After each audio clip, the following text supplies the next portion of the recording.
Hello friends, welcome to বাস্তু visions with Susmita. আমার এই পেজে আপনাদের সকলকে স্বাগত জানাই।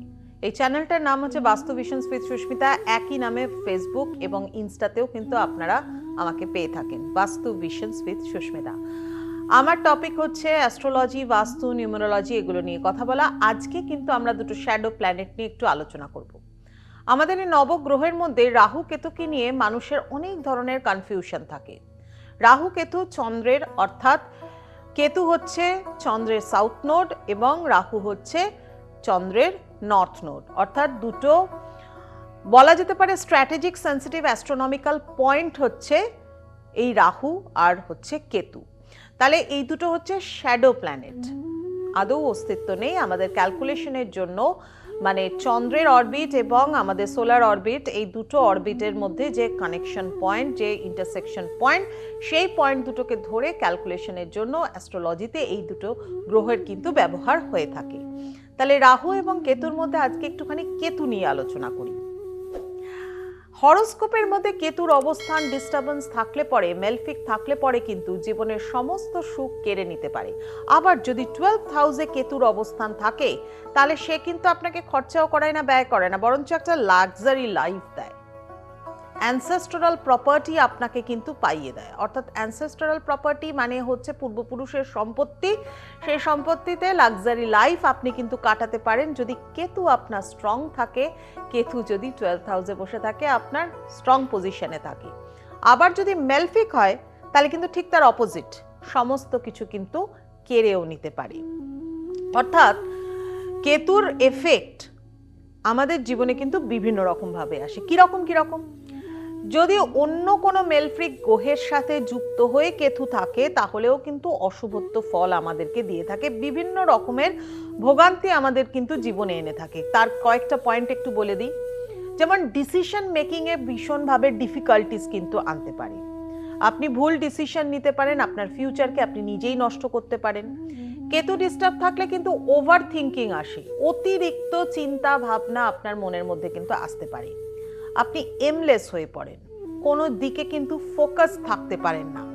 বা স্টুডেন্টদের ক্ষেত্রেও, যারা ছেলেমেয়েরা যারা পড়াশোনা করছে তাদের ক্ষেত্রেও যদি কেতু উইক থাকে, কেতু তার হরোস্কোপের মধ্যে ডিস্টারবেন্স ক্রিয়েট করে, তাহলে কিন্তু সে ফোকাস থাকতে পারে না পড়াশোনার প্রতি, এমলেস হয়ে যায়, জীবনে কোনো গোলকে ফিক্সড করতে পারে না।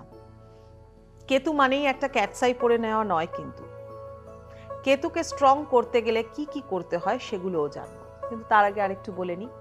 তো এই শ্যাডো প্ল্যানেট কিন্তু কিভাবে কাজ করে? রাহু যেরকম কাজ করে হচ্ছে সিক্রেটলি, কেতু কিন্তু কাজ করে ওপেনলি। এরকম একটা ব্যাপার আছে, কেতু কিন্তু কাজ করে ওপেনলি। কেতু আপনাকে রেকগনিশন দেয় না, কেতু আপনার নাম যশটাকে ল্যাক অফ রেকগনিশন দেয়। কেতু আপনার নাম যশটাকে এখানে মানে ডিফেম করে দেয়, পুরোপুরি আপনাকে কিন্তু নাম যশের জায়গাটাকে খারাপ করে দেয়। কেতুতে অ্যালার্জির সমস্যা হয়, লিগাল হ্যারাসমেন্ট জীবনে আসতে পারে প্রচুর পরিমাণে কেতুর জন্য, যদি মানে মেলফিক কেতুর অবস্থান থাকে আপনার হরোস্কোপের মধ্যে, তাহলে কিন্তু এরকম ধরনের আসতে পারে। কিছু কিছু ক্ষেত্রে লস থ্রু ফ্রড হতে পারে, কারুর দ্বারা আপনি প্রতারিত হতে পারেন, কেউ আপনাকে প্রতারণা করতে পারে। নার্ভ রিলেটেড কিছু প্রবলেম আসতে পারে কেতুর যদি অশুভ থাকে। বয়সকালে, যখন বয়স হয়ে যায় তখন বয়সকালে গিয়ে সন্তানদের থেকে আপনি কিন্তু অনেক খারাপ ব্যবহারও পেতে পারেন যদি কেতু দুর্বল থাকে। অনেক মানুষের কিন্তু এই সমস্যাগুলো দেখা যায়। হরোস্কোপটাকে ইন্ডিভিজুয়ালি বিচার করবার একটা ব্যাপার তো থেকেই যায় সেখানে, কিন্তু যারা জানেন যে অলরেডি আপনার হরোস্কোপে কেতু দুর্বল অবস্থায় রয়েছে, কেতু উইক রয়েছে, তার পজিশন স্ট্রং নেই, বা কোনো অশুভ গ্রহের সাথে প্রভাব বিস্তার করে সে বসে আছে, তাহলে কিন্তু তার নেগেটিভ এফেক্ট এরকম হতে পারে। আপনি ডিসিশন নিতে পারবেন না ঠিক মতো, আপনি যতই কারোর জন্য করুন না কেন, নাম যশ আপনার কিন্তু একদম হবে না। প্রচুর পরিমাণে স্কিনের সমস্যা, অ্যালার্জির সমস্যা ইত্যাদি থাকবে। বয়সকালে কিন্তু দেখা যাবে সন্তানদের থেকে ভীষণভাবে একটা দুর্ব্যবহার আপনি পেয়ে যাচ্ছেন। কেতু খারাপ থাকলে পরে কিন্তু যেরকম নাম যশ হয় না, এবং তার সাথে সাথে কিন্তু লিগ্যাল হ্যারাসমেন্ট প্রচুর পরিমাণে আসতে পারে। আপনি আইনগত গোলযোগ, মামলা মোকদ্দমা ইত্যাদির মধ্যেও কিন্তু প্রচুর পরিমাণে জড়িয়ে পড়তে পারে। অ্যালার্জির সমস্যাও আসতে পারে, স্কিনের সমস্যা, ব্যাকটেরিয়াল ইনফেকশন ইত্যাদি হতে পারে। মিসআন্ডারস্ট্যান্ডিং প্রচুর পরিমাণে তৈরি হতে পারে যদি কেতু আপনার ডিস্টারবেন্সের মধ্যে থাকে। আর একটা সবথেকে বড় ব্যাপার হচ্ছে অ্যাক্সিডেন্টাল যোগ, যেগুলোকে বলা হয় কার অ্যাক্সিডেন্টাল যোগ, যাদের কেতু ভীষণভাবে দুর্বল রয়েছে, অশুভত্ব প্রভাব রয়েছে, মারক স্থানে অবস্থান করছে ইত্যাদি যদি পজিশন থাকে, তাহলে এই ধরনের সম্ভাবনাও কিন্তু থাকে যদি কেতু আপনার ডিস্টার্ব থাকে। অর্থাৎ আমরা যতই রাহু কেতুকে বলি না কেন কনফিউজড করবার মতো দুটো প্ল্যানেট, কিন্তু দুটো প্ল্যানেট শ্যাডো প্ল্যানেট। ও আবার বললাম, যদি এটাকে ধরা হয় দুটো অ্যাস্ট্রোনমিক্যাল পয়েন্ট, যেটার মাধ্যমে মানে ক্যালকুলেশনের জন্য, অ্যাস্ট্রোলজিক্যাল ক্যালকুলেশনের জন্য এটাকে নেওয়া হয়ে থাকে, ওই যে অ্যাস্ট্রোনমিক্যাল পয়েন্ট বাট ক্যালকুলেশন নেওয়া হয় এইভাবে, চন্দ্রের north node, south node, Ketu হচ্ছে সাউথ নোড। আবার বললাম, কেতু কিন্তু কাজ করে একেবারে ওপেনলি, যা কিছু আপনাকে দেবে একেবারে সঙ্গে সঙ্গে তার ফল কিন্তু আপনাকে পাইয়ে দেবে। তো সেক্ষেত্রে কেতুর প্রভাবের মধ্যে যারা পড়ে রয়েছেন, শুধুমাত্র হাতে একটা করে ক্যাটসাই পরে নিলাম তাহলেই কিন্তু হবে না, হরোস্কোপটাকে বিচার করাতে হবে। আপনার হরোস্কোপে পারিপার্শ্বিক গ্রহের অবস্থান কোথায় রয়েছে, কিভাবে রয়েছে, সেগুলোকে দেখে বিচার করে তারপর কিন্তু একটা ডিসিশন নিয়ে তৈরি করতে হবে। আচ্ছা, যারা এই ধরনের মেলফিক কেতুর মধ্যে পড়ে রয়েছেন তাদের জন্য একটা জাস্ট টিপস বলবো। মহিলাদের ক্ষেত্রে এটা ভীষণভাবে আপনারা ইউজ করতে পারেন। সেটা হচ্ছে পায়ের যে নুপুর পরা, মানে নুপুর মানে হচ্ছে তোড়া না, পায়ের যে মল পরা হয়, একটা আংটি, রূপোর আংটি পায়ের সেকেন্ড আঙুলে, বুড়ো আঙুলের পাশে সেকেন্ড আঙুলে, আগেকার দিনে এটা ভীষণ চল ছিল, আলতা পরা বা পায়ের আঙুলে মল পরা। তো সেই রকম আপনারা কিন্তু পায়ের ধরনের জিনিসটা পরতে পারেন, রূপোর একটা আংটি পায়ের সেকেন্ড আঙুলটাতে, বুড়ো আঙুলের পাশের আঙুলটাতে কিন্তু পরতে পারেন। এতে বলা হয় যে কেতুর যে কুপ্রভাব সেটা থেকে নাকি মুক্ত হওয়া যায়। যারা রিচুয়ালসে বিশ্বাসী তারা কিন্তু এই কথাটা মানতে পারেন এবং অবশ্যই পড়তে পারেন। সব থেকে ভালো হয় স্পিরিচুয়ালিজম বা আধ্যাত্মিকতায় বিশ্বাসী মানুষ গণেশের পুজো করুন, সিদ্ধিদাতা গণেশের পুজো করুন। দূর্বা ঘাস দিয়ে প্রত্যেক বুধবারে 21টা দূর্বা দিয়ে গণেশের পুজো করুন, এতে কিন্তু দারুণভাবে ফল পাবেন। ওং গণ গণপতায় নমঃ এই মন্ত্র, সিম্পল মন্ত্র বলে গণেশের পুজো করুন।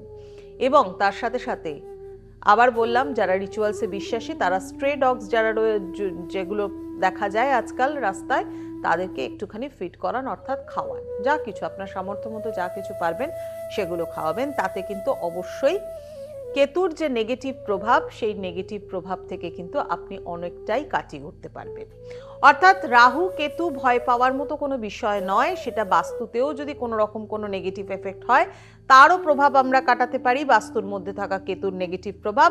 আবার কেতু আপনার হরোস্কোপের মধ্যে যদি নেগেটিভ প্রভাব ফেলে তাহলেও কিন্তু সেইগুলোকে কাটিয়ে ওঠা যায়। যাই হোক, হরোস্কোপে কি আছে সেটা প্রত্যেকের ক্ষেত্রে কিন্তু আলাদা আলাদা বিচার হয়। আর আজকে যে আমার আলোচনাটা ছিল এটা কিন্তু সকলের একসাথে ইন জেনারেল একটা বিচার। ইন্ডিভিজুয়ালি বিচার যদি করতে হয় সেক্ষেত্রে প্রত্যেকের আলাদা ডেট অফ বার্থ নিয়ে বিচার করে দেখতে হয় কেতুর অবস্থান কোথায় আছে। জীবনে যদি আইনগত সমস্যার মধ্যে পড়ে থাকেন, হয়তো বেরোতে পারছেন না, মেবি হতেই পারে কেতুর কুপ্রভাবের জন্য হয়তো আপনি বেরোতে পারছেন না, বা হয়তো দেখা যেতে পারে আপনার সব সময় আপনি রাস্তায় গাড়ি নিয়ে বেরোচ্ছেন বা কিছু যে কোনো কিছুতে ছোটোখাটো টুকটাক আপনার সবসময় কিছু না কিছু ধাক্কা, গাড়িতে ধাক্কা লাগা বা কিছু হওয়া লেগে থাকে, কেতুর নেগেটিভ প্রভাবের জন্য নয় তো। সেটাকে যদি কাটিয়ে উঠতে পারেন, ঠিক করতে পারবেন, দেখবেন জীবনে অনেকটা ভালো থাকবে। এই রকমই ইনফরমেটিভ ভিডিওস যদি দেখতে হয় তাহলে কিন্তু অবশ্যই আমার এই চ্যানেলটাকে সাবস্ক্রাইব করতে হবে।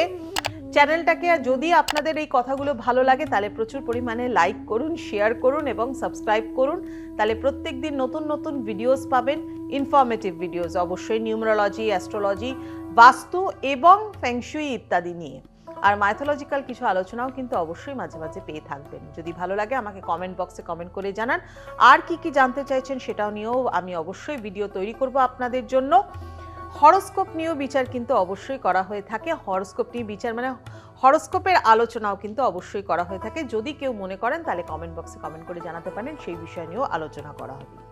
অনেক কথা বললাম, আপনাদের সময়টা সামনের খুব ভালো থাকুক, খুব ভালো কাটুক। আজ আসি এই পর্যন্তই, সবাই ভালো থাকুন, সকলকে ভালো রাখুন।